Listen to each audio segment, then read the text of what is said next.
Hey Math 10Cs. Today we're going to look at parallel and perpendicular lines. In earlier math courses we studied transformations, translations, reflections, and rotations. In order to investigate parallel and perpendicular line segments, we'll review these translations and rotations. So, on the grid, show the image of point A, 2, 5 after the following transformations. In each case, write the coordinates of the image. So, A is at the point 2, 5. Let's plot that. 2 and 5 is right there. There's point A. A translation 3 right and 2 up gives us point B. So 3 right and 2 up gives us point B, which is right there. That has the coordinates of 5 and 7. Part B, a 90-degree clockwise rotation about the origin of point A, which is at 2, 5. So 90-degree clockwise rotation. So if I superimpose a protractor onto the coordinate plane and I look at point A and I want to do a 90-degree clockwise rotation, that's going to put me right here, right there. And that's going to be point C. The coordinates of point C, if you did that, would be at 5 and 2. If you did 90-degree counterclockwise rotation about the origin, that would put us over here. See us over here, right there, 90 degrees clockwise, counterclockwise rotation. That would be point D, and that point would be at -5 and +2. All right, so remember how to do those rotations? Okay. So we've got all the points listed here. B was 5, 7. C we said was at 5 and 2. Sorry, 5 and -2 actually. 5 and -2. And D should be at -5, +2. All right, so those are rotations based on 90 degrees and maybe a translation. Let's look at warm-up number 2. Investigating parallel line segments. On the grid, show the image of line segment AB after the following transformations. So, translation 4 units right and 1 unit down to form line segment CD. So we're going to take either point A or point B, both of them, and we're going to move them 4 units right, 1, 2, 3, 4 right, and 1 down. So point B goes to here. Point A, 1, 2, 3, 4 right and 1 down. Point A goes to there. Connect them, and there is a parallel line, segment CD. I'm going to do translation 3 left and 6 up. Well, 3 left, 1, 2, 3 left, and 6 up. 1, 2, 3, 4, 5, 6. Here's point A. Same thing with point B. 3 left and 6 up. Point B shows up right there. There's line segment, no longer AB. That is now line segment EF.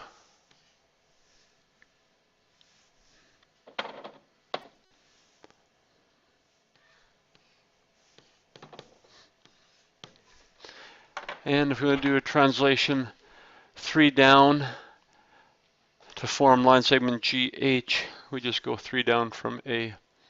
1, 2, 3. That's point G, and 3 down from B.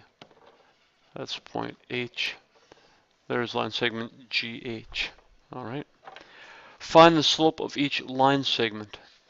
All right, let's do that. So if we start with line segment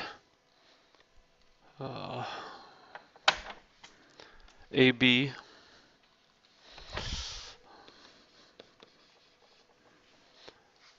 which is the black one that was given to us, we look at rise and run. So the rise is 3 and the run is 5. So the rise is 3, and the run's actually 6. Thank you.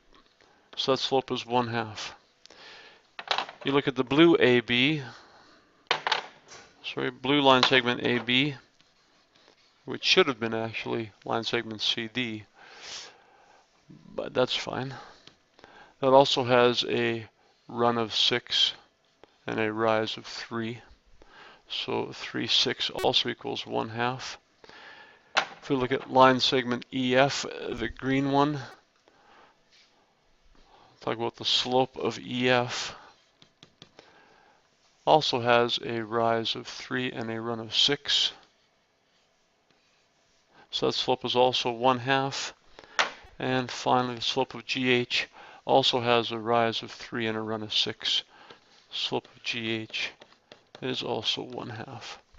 So the slope of all these line segments are the same. So we're going to say they are all parallel and have the same slope. So the 4 line segments are parallel. Make a conjecture about the slopes. The slopes of parallel lines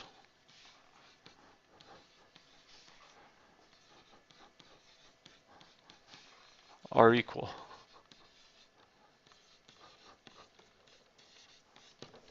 All right. Great. Let's go to the next page. Warm-up number 3, investigating perpendicular line segments. So on the grid, plot the point A52 and draw the line joining point to the origin. So the point A is at 5,2. That's right here. Point A52. Draw the line segment from the origin. Beautiful. Now rotate this line through an angle of 90 degrees clockwise about the origin. Show the image on a grid. So if I make a 90-degree rotation about the origin, all right, we did that on the last page with the protractor. That point's going to go to right here. Let's call that A prime. The coordinates of that are 2 and -5. So that's our 90-degree rotation right there. All right. Part 3, find the slopes of 2 perpendicular lines and multiply them together. So we know this origin point has the coordinate 0, 0. So let's find the slope of OA. All right. So subtract the y's, 2 minus 0. Subtract the x's, 5 minus 0. We get a slope of 2 over 5. Find the slope from the origin to A prime, the rotation, 90 degrees clockwise, and subtract the x's, -5 minus 0 over subtract the y's, 2 minus 0. We get a slope of -5 over 2. Now it wants us to multiply these two together. So 2/5 multiplied by -5/2. What does that equal? That gives me -10 over 10, or -1. Interesting. And now it says repeat part A for the point B, -6 and 1. So let's do the exact same thing for point B, which occurs at -6 and 1. So there's point B, -6 and 1. Connect the line from the origin to point B, and do a 90-degree rotation clockwise about the origin. So again, if I make a 90-degree angle here, that thing's going to go right to there. All right. So we're going to call that B prime, and that has the coordinates of 1 and 6. So let's do the exact same things we did up above. Let's find the slope of OB. So subtract the x's, -6 minus 0, over subtract the y's. I did that. Apologize. Slope, subtract the y's. 1 minus 0 over subtract the x's, -6 minus 0, gives us 1 over -6, or -1/6. Let's also find the slope for O to B prime. Rise over run, so let's subtract the y's. 6 minus 0. Subtract the x's. 1 minus 0. That gives me a slope of 6 over 1, or 6. Now it wants us to multiply these two together. Negative 1/6 multiplied by 6 over 1. That gives me negative 6 over 6, or a product of negative 1. Part C asks us to make a conjecture about the slopes of perpendicular line segments then. Well, it looks like the product, which means when we multiply them together, the product of the slopes of perpendicular lines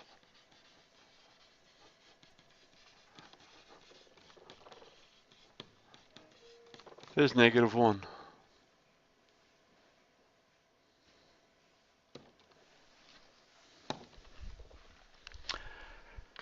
Okay, having said that, let's complete the following, part D. To prove this conjecture, under the rotation of 90 degrees clockwise about the origin, point P, which is at AB, moves 90 degrees clockwise about the origin, and you get to point Q, which becomes B negative A. So the slope from origin to point P is given. B minus 0 over A minus 0. Subtract the y's. Subtract your y's. Subtract your x's. We get B over A for the slope of O to P. For the slope of O to Q, we subtract the y's, negative A minus 0. Subtract the x's, B minus 0. We get negative A over B. Multiply the two slopes together. Well, B over A multiplied by negative A over B will give me negative AB over positive AB. Well, that's negative 1. So it doesn't matter what the coordinates of point P is. If you multiply it by the slope of the line segment perpendicular to it, we will always have a product of negative 1. Another way to look at it is we could say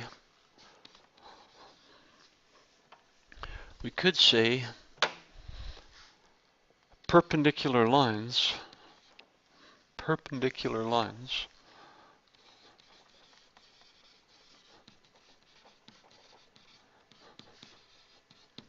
have slopes that are negative reciprocals.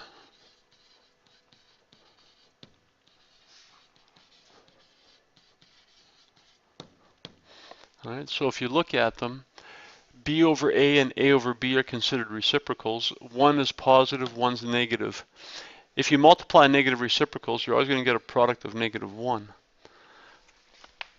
So perpendicular line segments have slopes that are negative reciprocals, or they have a product that is a negative 1. So, page 539, recall that slopes of any line segment within a line represents a slope of that line. So let's consider two lines with slopes M1 and M2. The lines are parallel if they have the same slope. M1 equals M2, parallel lines. The lines are perpendicular if the product, when we multiply them together, we get a product of negative 1. So slope 1 multiplied by slope 2 equals negative 1. Or if you look at it like this, they are negative reciprocals, negative 1 or the negative of 1 over slope 2. Note that for perpendicular lines, each slope is the negative reciprocal of the other. That's another way to look at it. All right. Let's look at a few examples, make sure we understand this. Consider line segment AC with a slope of 3/4. Write the slope of a line segment which is parallel to AC. We just learned that parallel lines have the same slope, so the slope of GH would have to be the same as the slope of AC. If they're parallel line segments, they're going to have the same slopes. Write the slope of line segment BF, so slope of BF, if it's perpendicular to AC, well, it's got to be the negative reciprocal of 3/4, so negative 4/3. Example 3. The slopes of two lines are given. Determine if the lines are parallel, perpendicular, or neither. Well, I notice slope 1 is 1/4 and slope 2 is 3/12. Well, 1/4 is the exact same as 3/12. They're equal. Therefore, these lines are parallel. So there's your symbol for parallel lines. 5/7 does not equal 14/10. They look like they are reciprocals, but they're not negative reciprocals. If I go 5/7 multiplied by 14/10, I get 70/70, which is +1. I need them to be a product of -1 if I want them to be perpendicular lines. So these are neither parallel nor perpendicular. All right. Example 3. If P is the point 4,7 and Q is the point 6, -2, find the slope of a line segment parallel to PQ. So step 1, let's find the slope of PQ. So y2 minus y1, -2 minus 7 over x2 minus x1 is 6 minus 4. So that gives me a slope of -9/2. We can leave it like that. That's a fraction in lowest terms. You could put it as a decimal if you'd like, but most of the time we're going to leave slope as a fraction, thus defined as rise over run. So slope of PQ is -9/2. The slope of a line parallel should also be -9/2.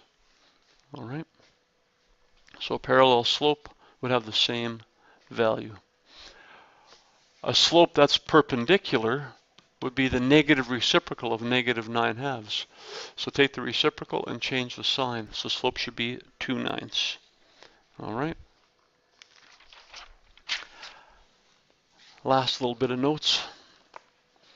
Example 4.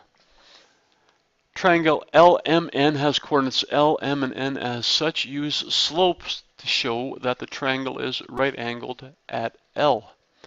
All right, well, let's find the slope of each side of this triangle. So the slope of LM equals y2 minus y1, 7 minus 2, over x2 minus x1, -2 minus -4. So the slope of line segment or side LM would be 5 over -2 plus 4 is 2. So slope of LM is 5/2. Let's now find the slope of MN. So again, y2 minus y1, 0 minus 7 over x2 minus x1, 1 minus -2. Slope of MN would be -7 over 1 minus -2 is 3. And finally, let's find the slope of line segment LN. So y2 minus y1, 0 minus 2 over x2 minus x1, 1 minus -4. Slope of LN would be -2 over 1 minus -4 is 5. Well, I notice that the slope of LM is 5/2 and the slope of LN is -2/5. Those are negative reciprocals, so I could say LM is perpendicular to LN, and if they're perpendicular, that means there is a right angle. Therefore, it's a right angle triangle. And the letter it has in common, it's got the letter L in common, so it's going to be a right angle triangle at L. All right. Finally, example 5. Two lines of slopes of -3/4 and k/5 respectively. Find the value of k if the lines are parallel. Well, if the lines are parallel, we know their slopes are equal. So if one slope is -3/4, the other slope must be the same as that. So that should equal k/5. Well, I can solve this equation by cross multiplying. So -3 times 5 should equal 4 times k. -3 times 5 is -15. That equals 4k. Divide both sides by 4, and -15 over 4 would equal k. All right. So that's a fraction in lowest terms. It's an improper fraction, but it's in lowest terms, so that's fine. If the lines are perpendicular, then their slopes are negative reciprocals. So negative 3/4 would have to be the negative reciprocal of k over 5. So negative 5 over k. And we do the same thing, cross multiply. Negative 3 times k should equal negative 5 times 4. So negative 3k is going to equal negative 20. Divide both sides by negative 3. And now k is going to be 20 over 3. So again, that's an improper fraction, but it's in lowest terms. So that's a good answer. You guys have your assignment sheet. Do the appropriate questions numbered 1 through 16, the ones that have been assigned to you. Away you go.